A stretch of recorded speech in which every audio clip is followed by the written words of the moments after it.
you're coming in from a break. You weren't in the Senate for a couple of years. But I will disagree with you that we're addressing the problem. Because from my point of view, we're evading the problem. There are only two solutions to this. Pondohan ng tama or tanggalan ng 1 or 2 years. So even under this program, and ngayon, I hope hindi mag-stall yung BICAM, and I think all of us naman don't want a reenacted budget. So we're all confident that cooler minds and really having a good governance but relevant, effective budget is a must. But even with the 2026 budget, and even with this law, assuming everyone follows this, and even if LGUs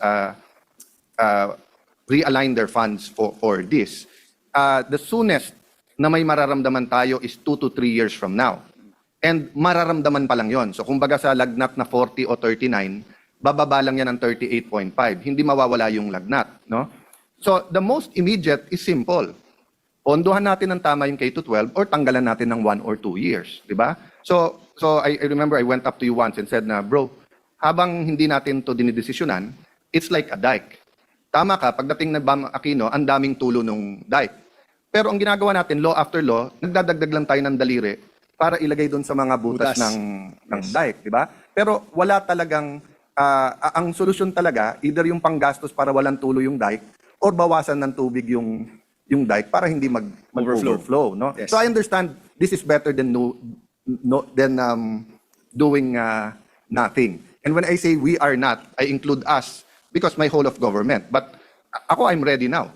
Whether the decision is tanggalin 1 year, whether tanggalin 2 years. So has your committee done the computation? If we take out senior high, gaano karaming classrooms ang ma-free up natin? And instead of 7 years, at 35B a year for 7 years? More, Mr. President. More like 90 billion a year So we need, for 7 years. Right now, I know you've stated it a number of times, but para dun sa mga nakikinig na lang ngayon. So how much do we need for how many years to close the gap? 90 billion a year for 6 years, Mr. President. We're now at 65 billion. So kung 65 billion, it's going to be 7 years. Okay.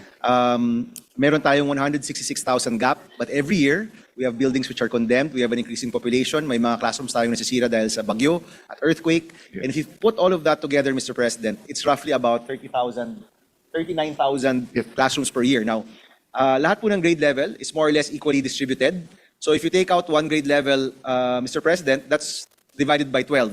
No? So yun po yung masisave natin, roughly about 12 or 15,000 classrooms if we take out one grade level, Mr. President. So let me drill down that point. No? In the rural areas, wala tayong problema masyado sa classroom in the sense that walang shifting doon. Meaning 7 to 3 or 8 to 4. Ang problema natin doon yung facilities, textbooks, computers, internet. Diba? Pero classroom, hindi. Kasi nakakapasok sila na buong araw. Depende rin sa definition ng rural, Mr. President. So if this is out of Metro Manila, they still need classrooms. But of course, the further you get out, the more land there is. Well, in the Iba rin, Mr. in the President. statistics that were given to me by EDCOM, ang 2 and 3 shift is in the highly urbanized, Yes, di ba? yes. And nagko-compound yung problema doon because dati mahal ang building, ngayon mahal na yung lupa. And mas mahal kung may nakatayo na doon. And then may konting problema sa expropriating. Nasa internet lang, nasa dyaryo a few days ago na yung issue sa Baguio na COA is saying na mahal ang pagkabili ni Mayor Magalong at ng Baguio City sa isang ano. I understand the predicament of mayors eh. Kasi usually yung assessed value mo, napakababa pa sa zonal, and then yung may-ari kahit sa zonal. So for example, if there's 5,000 square and I say, Mr. Aquino, how much do you want to sell it? Then you tell me na, boss, yung katabi ko kakabenta lang 70. Okay na sa akin 60-65 dahil school. Pag tinignan yung assessed value, yung sa table, 20 mil. Yes. Pag sa zonal, minsan lumalapit, pero depende kung gaano ka-updated, minsan 50. So pag binayad mo yung 65 na hinihingi niya, ikaw pa makakasuhan. Di ba? So that's one thing I'll ask later on na do we address that in the bill. But so it's not as simple as when it was in 1998, which is ang daming lupa, wala lang pera para sa classroom. No, Mr. President. Land is definitely a problem, Mr. President. But for this year, ang laki po ng gap, 166,000. For this year, what we've allotted for about 30,000 classrooms, that will probably go to the schools where there's already available land, condemned buildings, condemned classrooms that need to be replaced. So palagay ko, Mr. President, case-to-case basis, but most of the ones who will receive classrooms this year, maybe hindi pa ganyan kalaki yung problema sa lupa. Once we get to the third or fourth year, Mr. President, dyan na mas magiging seryoso po yung problema. I appreciate your wanting to be precise kaya yung definition ng rural. And I will rephrase it, di ba? Obviously, doon sa mga one shift na hindi lumalampas ng 50 sa loob ng isang classroom, Yes. wala ang problema masyado sa classroom. Yes, Mr. Di ba? Kasi just by the name, shortage. But doon sa 2 shift, lalo na sa 3 shifts, di ba na 4 hours na lang sila sa isang araw, may problema tayo. We also have, Mr. President, mga one shift, pero kulang na talaga yung classroom nila. So nagka-classroom na po sila sa covered courts, nagka-classroom na sa hinahati nila yung classroom into 2. There was one area, Mr. President, na napuntahan ko sa Quezon, sa gitna ng 2 building, nilagyan nila ng bubong, ginawa nilang classroom. So That's why I qualified it na walang shift or one shift, pero hindi lumalampas ng 50 sa isang classroom, di ba? Kasi Yes. pag lumampas na, yung sinabi mo, inahati, Yes, nasa Mr. labas and everything. Okay. But ang pinag-uusapan natin, Mr. Chairman, tama po ba, Mr. President? Yung palang basic classroom, ha? Hindi Yes. pa natin pinag-uusapan laboratories, computer science labs, computer labs, auditoriums, everything that makes the best of our private schools effective and relevant, hindi mo basta-basta mahanap ngayon sa public school yon. yes, Mr. President, to be specific, what we're funding are the classrooms, the common area in a building, which is the corridor, and the restroom, Mr. President. So you will agree with me, Mr. President, that even assuming we get a presidential and congressional guarantee that we will triple, we will do 270 billion a year for the next 3-4 years, it's a major part of fixing our education. It's a major part kasi foundational siya, may classroom ka. But then lulutang yung ibang problema na yung ibang private school may TV na, may projectors, yung di ba it's supposed to be parang textbook din eh. Ngayon ginawa na lang 2 ang Tracking. yung track, di ba? When we passed this law, we were sold the idea na katulad sa US. So pag sinabing halimbawa automotive, meron schools na high school pa lang, basic automotive, may equipment, tapos baka may driving school pa doon. Pag sinabing pananahe, may tela, May sewing may machine. sewing machine, may lecturers, etc. Di ba? Pag sinabing sports, parang yung national, ang layo ng pangako. Malayo, Mr. sa- President. And if I may, Mr. President, mas simple pa yung problema. It's not even the facilities, it's the teachers. Kahit gusto mo ng automotive, wala ka namang instructor na kaya magturo ng automotive. Kahit gusto mo ng sewing, wala ka namang teacher na kaya magturo nun. There was one case, Mr. President, na yung school, kailangan ng baking, kailangan ng hospitality, yung sa hotel, kailangan ng cooking, at kailangan ng barista. Wala ho silang mahanap na instructor, Mr. President. They were offering 4 courses. They had to hire one person na lahat ng 4, dapat alam niya. So nung tinanong ko po yung tao, sabi sa akin, Senator, I'm really barista ako.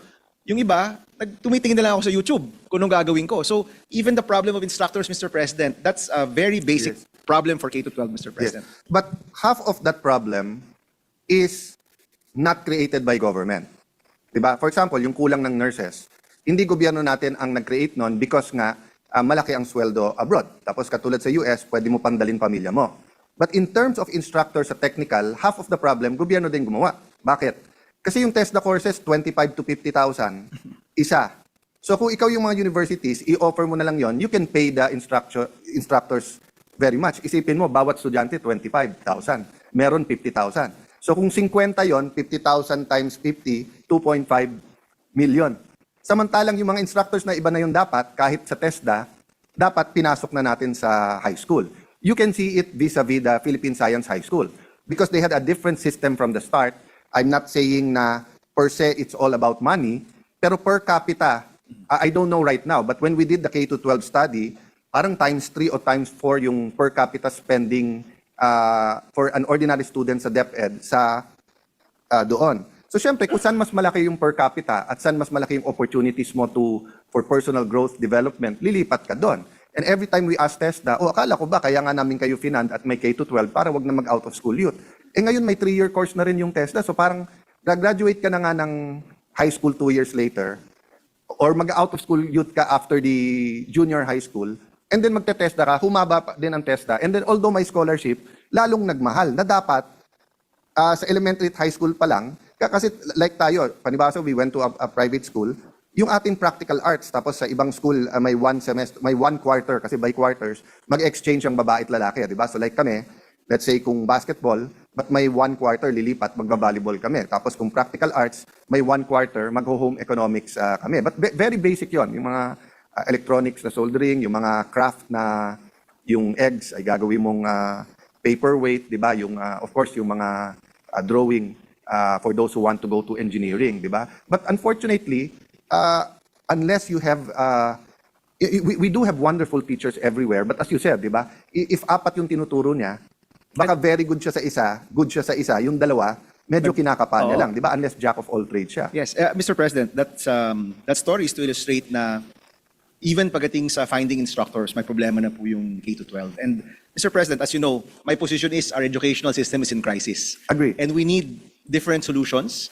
It just so happened, Mr. President, na una itong Classroom Acceleration Program kasi nais nating ituon dito sa budget. But definitely, Mr. President, all of these concerns, the committee does take them very seriously. And whether it's finding the right solution for employability, possibly taking out 1 year or modifying or improving the K-12 system. As you know, Mr. President, we're quite serious with tackling all of these issues. I as don't we go doubt on, the Mr. President. sincerity, Mr. President. I don't doubt yung sipag.